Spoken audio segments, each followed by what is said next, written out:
कृष्णाय वासुदेवाय हरे परमात्मने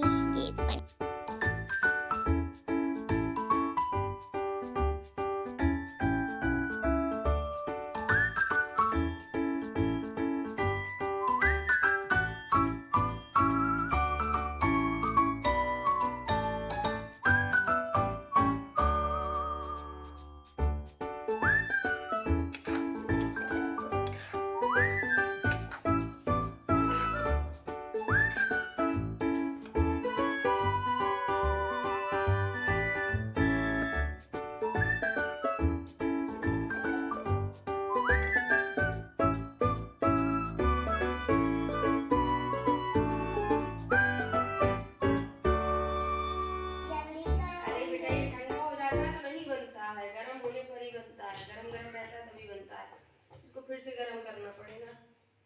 अनु अभी नहीं, पूजा होगी उसके बाद मिलेगा। यार ये क्या हो रहा है? पहले भगवान जी को चढ़ाया जाएगा ना। भगवान जी को चढ़ाया इसको देख के भूख लग गई। चलो हटो, अभी आ रहे हैं, दे रहे हैं। चलो जाओ खेलो, अभी थोड़ी देर बाद मिलेगा सबको। अभी ये देखो, ये कहाँ से टलिप तोड़ के लाया है आप? और क्या? पास में लेके गया था। Hello friends, Radhe Radhe. कैसे हैं आप लोग? आई होप आप लोग स्वस्थ होंगे, मस्त होंगे। फ्रेंड्स मैं भी यहाँ पर बिल्कुल ठीक हूँ। तो फ्रेंड्स आप देख रहे हैं और मेरी तैयारी चल रही है, और आज तुलसी विवाह है तो तुलसी पूजन करना है मुझे। इस वजह से मैं ये सारी चीज़ें कर रही हूँ। पहले मैंने वरमाला बनाई, उसके बाद फिर तिल का लड्डू, मूंगफली का लड्डू, ये सारी चीज़ें मैं बना रही हूँ। बहुत सारी चीज़ें आज के दिन बननी होती हैं, बट बहुत ज़्यादा तो नहीं, लेकिन थोड़ा बहुत कुछ ना कुछ बनाया था। और देर भी बहुत हो चुकी थी। ये चरणामृत है, इस दिन सिंघाड़ा ज़रूर चढ़ता है, फल है। तो इस तरह से चीज़ें मैंने बना कर रखी थी भोग लगाने के लिए। उसके बाद फिर ये मैंने तुलसी पर चौक बनाई। उसके बाद ये शास्तिक है जो कि सफ़ेद तिल से ही बनाया जाता है। आज के दिन चावल से आप कुछ भी नहीं कर सकते हैं, सफ़ेद तिल का ही या फिर हल्दी से आप कर सकते हैं। ये तुलसी माता को हल्दी लग रही है, हल्दी और मेहंदी भी होनी थी।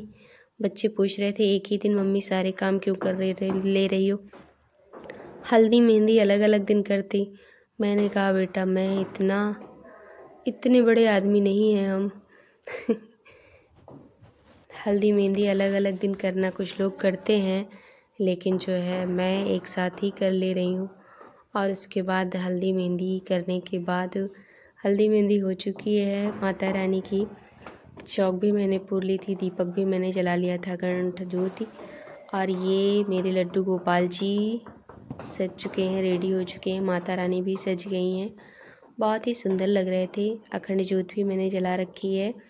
और उसके बाद मैं पहनाऊँगी वरमाला माता रानी को और शालिग्राम को, क्योंकि हल्दी मेहंदी के बाद और श्रृंगार होने के बाद इन लोगों को माला पहनाई जाती है। वैसे मैंने सिंपल पूजा ही की थी, नॉर्मल, और कुछ मंत्र जाप करते हुए मैंने ये सारे काम किए थे।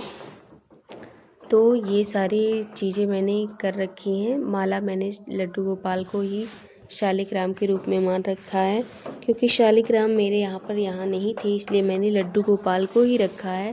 और तुलसी माता को भी मैंने माला पहनाई, चुनरी उड़ाई। इस तरह से इन लोगों की वरमाला हो गई, हल्दी मेहंदी हो गई। और ये 2 तरह की लकड़ियाँ आप जो देख रहे हैं, इसमें जो है वो है कलावा मैंने लपेट रखा है। ये कलावा लपेट कर मैंने रखा है। और ये लकड़ियाँ जो हैं तुलसी जो सूख जाती है उसकी डंठल की है। इसको मैं घी में डुबोऊँगी और उसके बाद इसका दीपक जलाऊँगी।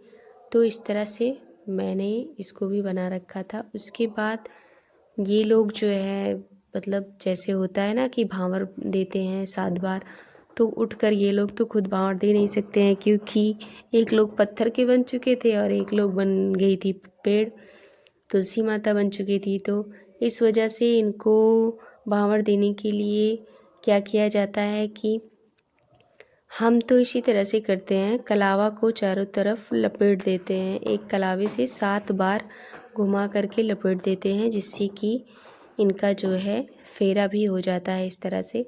तो इस तरह से मैंने 7 बार कलावे से लपेट दिया था, जिसे कि फेरे के रूप में माना जाता है। और आप लोगों के यहाँ किस तरह से किया जाता है मुझे कोई आइडिया नहीं है। और कहते हैं इसमें गन्ने का मंडप बनाया जाता है, तो मैंने गन्ना बगल बगल में रख दिया था, क्योंकि मंडप जो है बन नहीं पाया, तो बगल बगल में रख दिया, उसी को मैंने मान लिया था। उसके बाद मैंने सिंदूर, बिंदी, चूड़ी, ये सब सारी चीज़ें, सिंदूर लगाया माता रानी को, जिससे कि जो है अब इनका विवाह संपन्न हो गया। और साथ में ये देखिए गठबंधन हो चुका है और विवाह संपन्न हो चुका है।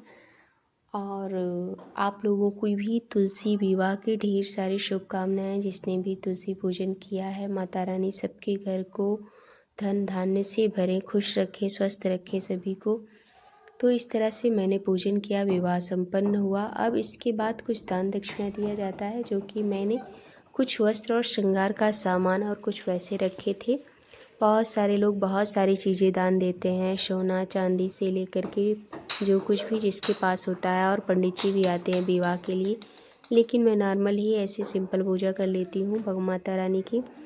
तो इस तरह से मैंने पूजा की और दान करने के बाद फिर अब बारी आती है दीपक जलाने की। तो ये दीपक तो वो है जो तुलसी के सूखे डंठल और कलावा लपेट कर घी में बनाया गया था, उसको जला रहे हैं। ये बड़ी मुश्किल से जला था।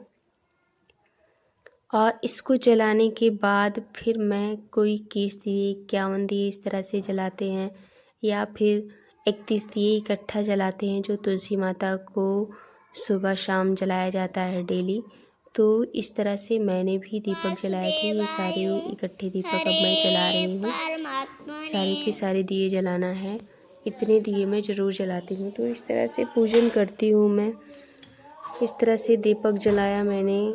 और आप लोग कैसे करते हैं ये आप कमेंट बॉक्स में ज़रूर बताइएगा। अगर कहीं गलतियाँ हुई हों पूजा करने में, तो उसके बारे में भी आप हमें ज़रूर बताइएगा, ताकि लोगों से जानने से ही पता चलता है कि कैसे क्या हुआ है।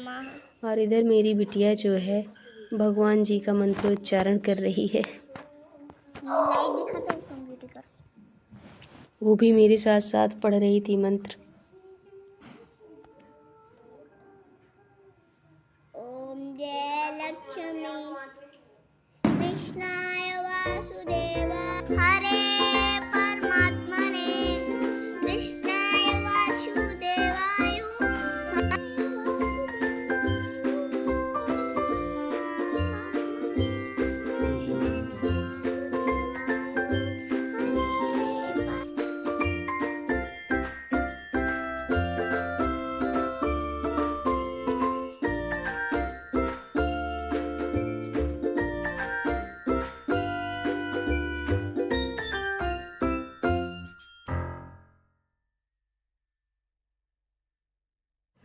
अब दीपक भी जल चुका था। उसके बाद दीपक जलाने के बाद फिर मैंने तुलसी दल डाला सारे प्रसाद में, और उसके बाद माता रानी को भोग लगाया। ये प्रसाद मैंने थोड़ा दूर रखा था, क्योंकि शाम के 6:30-7 बजे का समय है और अंधेरा हो चुका था, और बहुत ज़्यादा कीड़े आ रहे थे लाइट की रोशनी की वजह से। तो इस वजह से इसको मैंने कॉटन के कपड़े से ढक रखा था। तो भोग लगाते समय मैंने मंगवाया बच्चों से, और इसका भोग लगाया मैंने, क्योंकि कीड़े इसमें गिर जाते, इस वजह से दूर ही रखा था इसको थोड़ा थोड़ा सा। और उसके बाद इस तरह से भोग लगाया। भोग लगाने के बाद फिर क्या होता है कि माता रानी को जो है 108 बार इनकी परिक्रमा करनी होती है। कोई 108 बार, कोई 7 बार, कोई 21 बार, कोई 51 बार, जितनी बार जो कर सके अगर परिक्रमा करता है तो बहुत ही अच्छा माना जाता है। और मैं हमेशा 108 बार परिक्रमा करती हूँ। तो इस तरह से मैंने भी 108 बार परिक्रमा की। परिक्रमा करने के बाद हवन की जाती है, और ये सारी चीज़ें करने के बाद फिर और आरती होती है, उसके बाद फिर पूजन संपन्न होता है। इस तरह से मैं पूजा करती हूँ। तो ये सारे काम करने के बाद मैं आ गई थी बाहर, और बाहर आज सबके घर में लाइट जल रही है। सब लोग एकादशी का त्यौहार मना रहे थे। और इधर मेरी तुलसी मैया लड्डू गोपाल जी हैं, और ये पूजन मेरा संपन्न हो चुका है, पूजा हो चुकी है।